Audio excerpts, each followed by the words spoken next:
La Maison des Secrets, tome 2, le livre de sorts.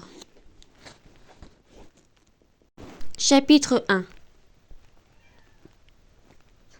À vivre dans la maison de Linder Street, on finissait par perdre la tête. C'était du moins ce que prétendaient les voisins. Monsieur Fergus parla à Monsieur Butler d'Aldous McMartin. Le premier propriétaire, un peintre bizarre qui refusait de vendre le moindre tableau et ne sortait que la nuit. Madame de Way et Monsieur Hahnemann évoquaient à voix basse Annabel McMartin, la petite fille d'Aldous, qui avait cassé sa pipe à l'intérieur de la maison, à l'âge de 104 ans, sans amis ni famille à prévenir du décès. Elle n'avait personne, sinon 3 chats énormes qui lui avaient peut-être grignoté le cuir chevelu. Ou pas. Et les nouveaux propriétaires, ces Dunwoody, semblaient eux aussi bien atteints.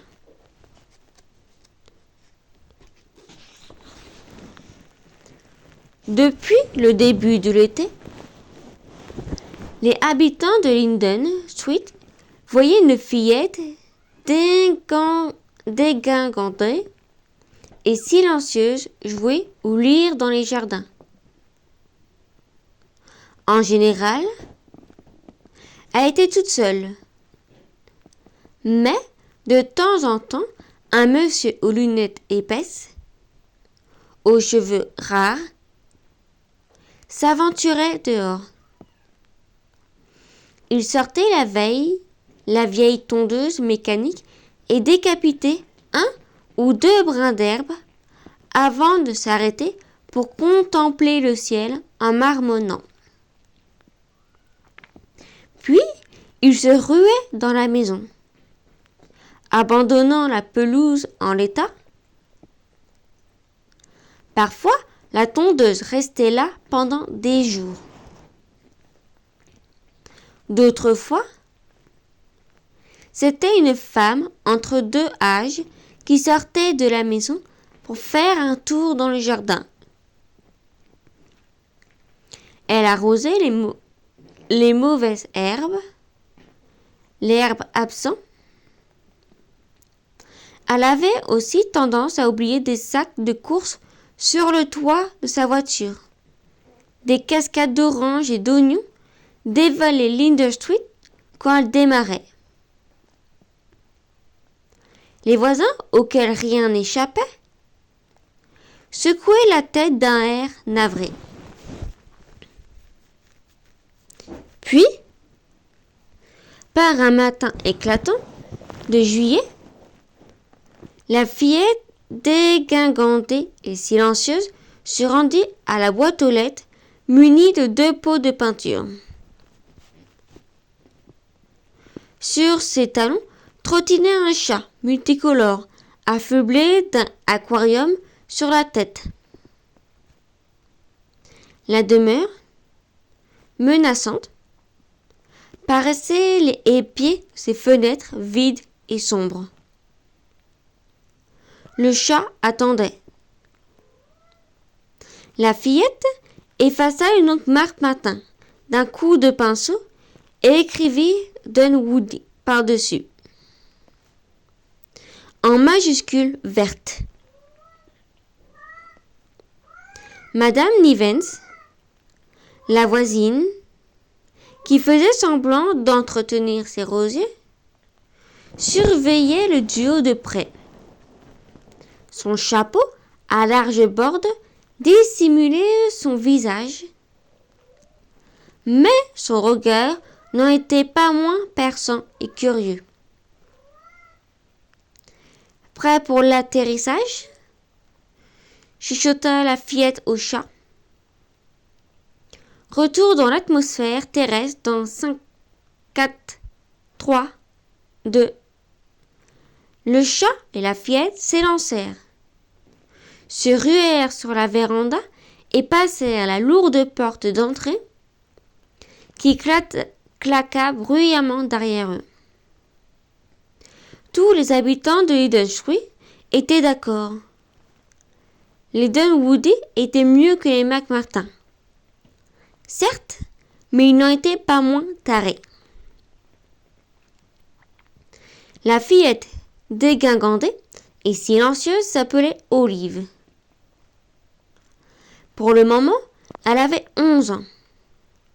Mais son anniversaire, en octobre, n'allait pas tarder. L'an passé, ses parents lui avaient offert une pile de livres, une boîte de peinture et une calculatrice high-tech dont elle ne s'est jamais servie. Sinon pour jouer à des jeux. Même à ça, elle n'était pas très forte. L'homme qui oubliait la tondeuse et la femme qui oubliait les courses étaient ses parents, Alec et Alice Dunwoody. Deux mathématiciens qui enseignaient à l'université voisine. Leurs mains étaient souvent maculées d'encre. Quand ils se déplaçaient, un nuage de craie s'envolait de leurs vêtements. Malheureusement, le gène des maths avait sauté Olive. La seule fois où elle a vu un A dans cette matière, ses parents avaient collé la copie sur la porte du frigo et l'avaient contemplée en se tenant la main, débordant de joie. On aurait cru une fenêtre magique ouvrant sur quelque chose mathématiquement merveilleux. Côté maths, Olive était d'une ignorance grasse. Toutefois, depuis qu'elle vivait à Hiddenswich, elle avait appris 2 ou 3 petites choses question magie. Par exemple, elle savait que, grâce à une paire de lunettes abandonnées, là par McMartin, avec le reste de leurs biens, leurs tableaux, leurs livres pour cireux, leurs 3 chats parlants et les pierres tombales de leurs ancêtres à la cave. Il était possible d'animer le tableau peint par Aldous. On pouvait y entrer et les explorer. Il était même possible, disons, à quelqu'un de dégringanté et silencieux et de solitaire, de rendre la vie au portrait d'Annabelle et d'Aldous McMartin et de les libérer dans ce monde-ci, se mettant alors soi-même, ainsi que ses proches, gravement en danger. Olive avait réussi à se dépatouiller de la situation, mais elle avait aussi cassé les lunettes. Si elle avait eu pour les maths une once de son talent à casser les choses, ses parents auraient été très fiers. Bien sûr, Olive resta discrète sur ses découvertes. Ses parents, si elle leur avait déclaré que la maison avait été assiégée par des sorciers morts qui sortaient des tableaux, en plus, l'auraient sans doute conduite directement à l'hôpital psychiatrique. Déjà que les voisins la regardaient bizarrement, comme si elle souffrait d'une maladie dégoûtante et contagieuse qu'ils ne voulaient pas attraper. Ils lui faisaient de petits sourires forcés, tout en surveillant la grande maison du coin de l'œil. Alors, hors de question de leur faire des confidences. Mais Olive ne parla à personne des chats, des tableaux des McMartin, pour une autre raison. Ses secrets seraient bien moins amusants si elle les partageait. Bien sûr, Un biscuit est bon si on le mange à deux, mais il est tout de même vraiment bien meilleur si on le garde entièrement pour soi. C'est pourquoi Horatio, Léopold et Harvey redoublaient d'efforts pour se conduire comme des chats normaux en présence de monsieur et madame Douandy. Olive ne put pas mot concernant les lunettes ou ses allées et venues à l'intérieur du tableau. Et tous les jours, elle passait un moment dans le couloir à l'étage, le nez collé au tableau de Linden Street, pensant à Morton, le petit garçon qui avait été bien réel et qui était maintenant piégé dedans. Alors qu'elle-même était coincée dehors. Horatio l'avait dit. Puis Morton, la version peinte de Linden Street, était ce qui ressemblait le plus à sa vraie maison. Sa famille, son pouls, sans possibilité de grandir. Morton n'appartenait plus à notre monde. Mais ayant connu tout ça, il n'était pas tout à fait à sa place dans un tableau non plus. Olive espérait trouver un endroit où il serait vraiment chez lui, mais elle avait beau scruter le tableau et se creuser les méninges, elle ne trouvait aucun moyen d'entrer toute seule dans le tableau ou d'aider Morton. Ainsi, au fil des jours, la maisonnette finit-elle par tomber dans la routine. Ils se comportaient tous comme des planètes amicales mais distantes, orbitant les unes autour des autres. Olive espérait que quelque chose arriverait et l'ignorait, mais la maison, elle aussi, attendait son heure.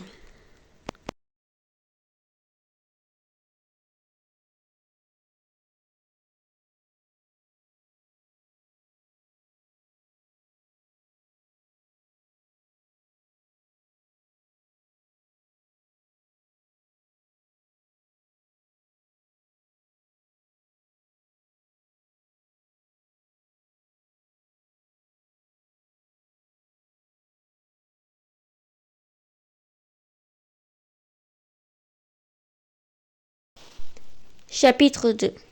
Fin juillet. Le temps devint chaud et lourd. Monsieur et madame Dunwoody passaient le plus clair de leur après-midi à l'université, où leur bureau avait l'air conditionné. Ils invitaient Olive à les suivre, mais cela ne lui disait rien. Les gens y parlaient en chiffres plutôt qu'en mots, et il n'y avait rien à faire, à part chercher des motifs dans les figures du plafond. Lors de l'un de ces longs après-midi, Olive avait donc la maison pour elle toute seule. En pierre et abritée par d'épais feuillages, la bâtisse restait toujours fraîche. Elle était humide et très calme, comme une bouteille pleine de brouillard. Le soleil, filtrant par les vitraux, faisait des taches de couleur sur le sol. Des ombres se rassemblaient sous les vieux fauteuils. Au mur, les cadres brillaient doucement. Dans le salon désert, étouffant, Olive contemplait un tableau représentant un couple en terrasse à Paris. Elle se vit déambuler le long des ruelles en mangeant un croissant dont elle jetait les miettes aux pigeons. Elle soupira et pour la millième fois toucha l'endroit à son cou où s'étaient trouvées les lunettes. Traînant les pieds, elle monta l'escalier. Le tableau du petit lac où Olive avait découvert le pendentif d'Annabel McMartin luisait sur le mur à mi-chemin. Annabel avait essayé de noyer Olive, mais à présent l'eau semblait calme, paisible, rafraîchissante même. Olive écarta d'un souffle une mèche de cheveux rebelle et s'imagina barbotant les orteils dans le lac. Puis elle se souvint des eaux démontées, noires, huileuses. Ses pieds, tandis qu'elle se débattait, frôlaient les créatures visqueuses et les vagues débattaient sur elle. Elle monta à l'étage, sans demander son reste. Dans le couloir, elle s'arrêta devant le tableau de Linden Street. Elle l'avait fait si souvent qu'il y avait une petite trace sur le tapis à l'emplacement de ses pieds. La peinture représentait une colline verte et brumeuse, côtoyant une version ancienne de la rue où les maisons de pierre et de bois d'olive et ses voisins, bien reconnaissables, se dressaient dans un crépuscule éternel. Mais à l'œil nu, on y voyait parfois bouger des créatures qui avaient appartenu à ce monde-ci, et qu'Adou McMartin avait caché ou séquestré. Olive inspecta la rue peintre.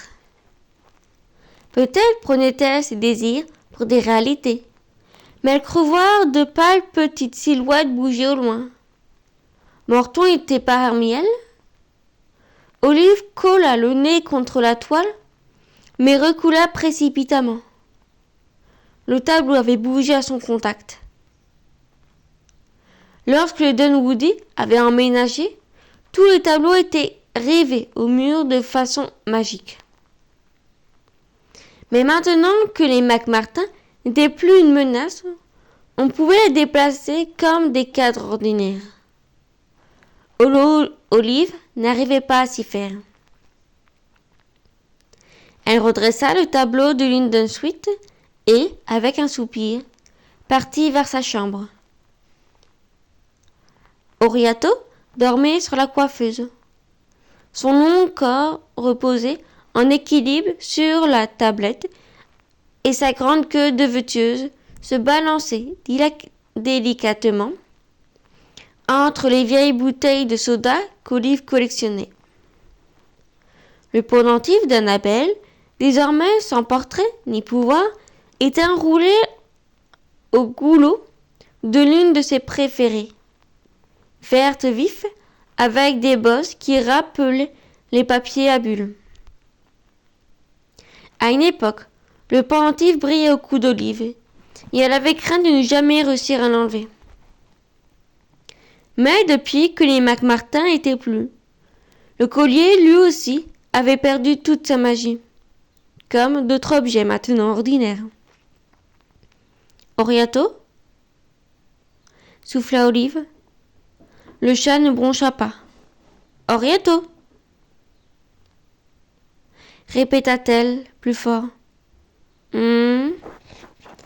Marmonna le chat. Olive se remit d'aplomb, rassemblant son courage. S'il te plaît, peux-tu m'amener voir Morton ?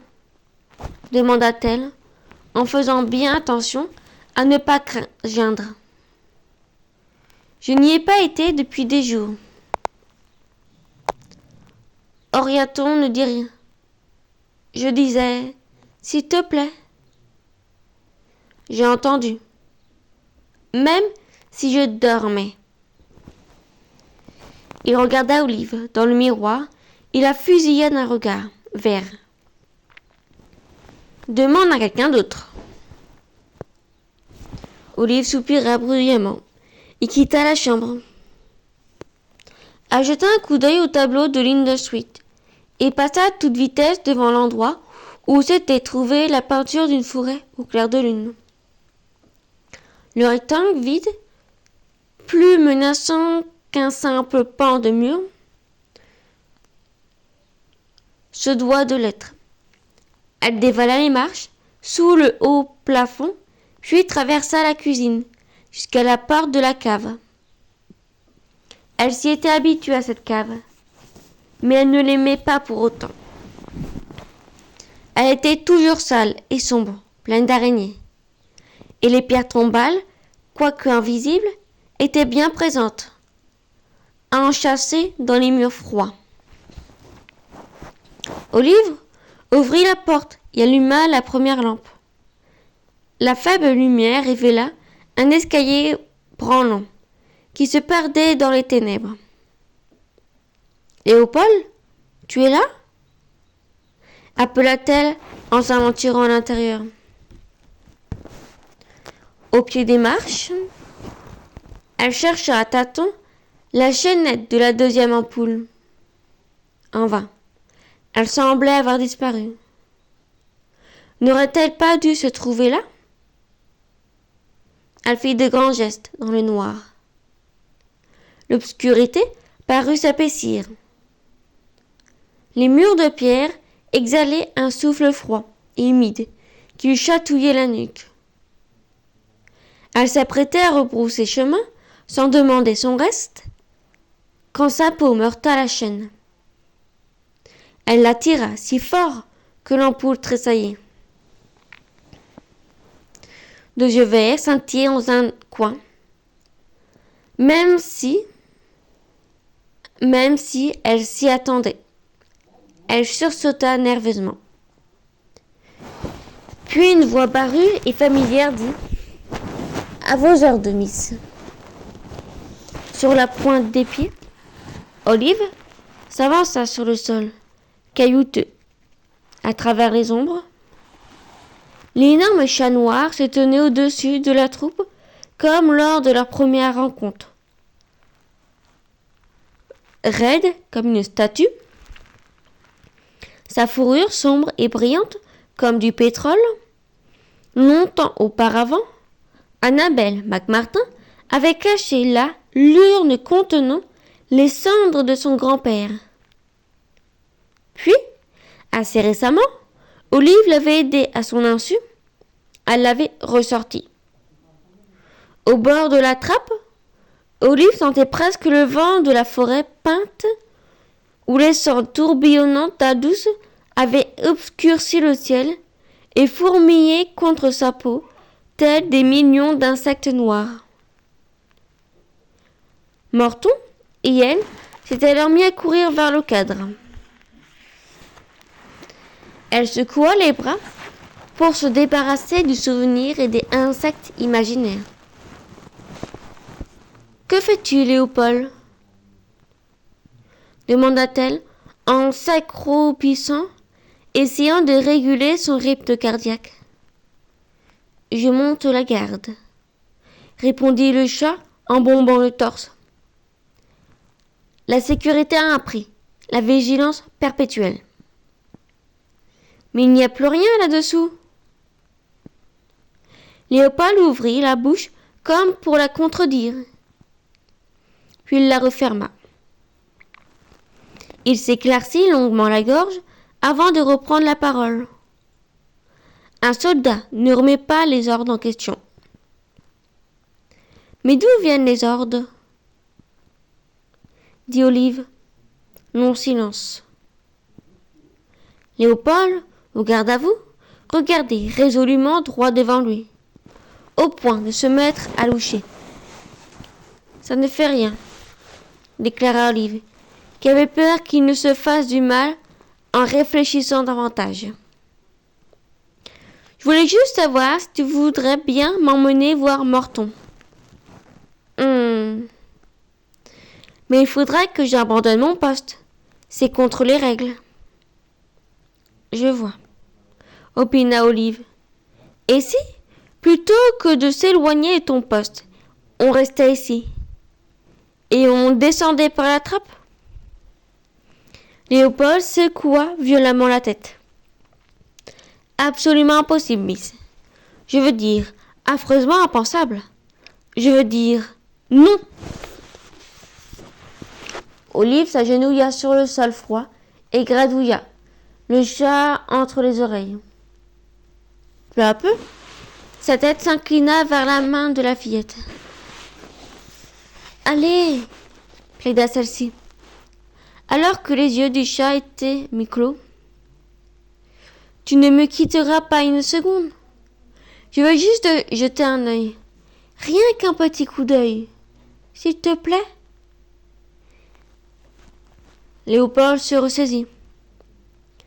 Tout simplement impossible, miss, annonça-t-il, en se remettant au garde à vous. Je suis prêt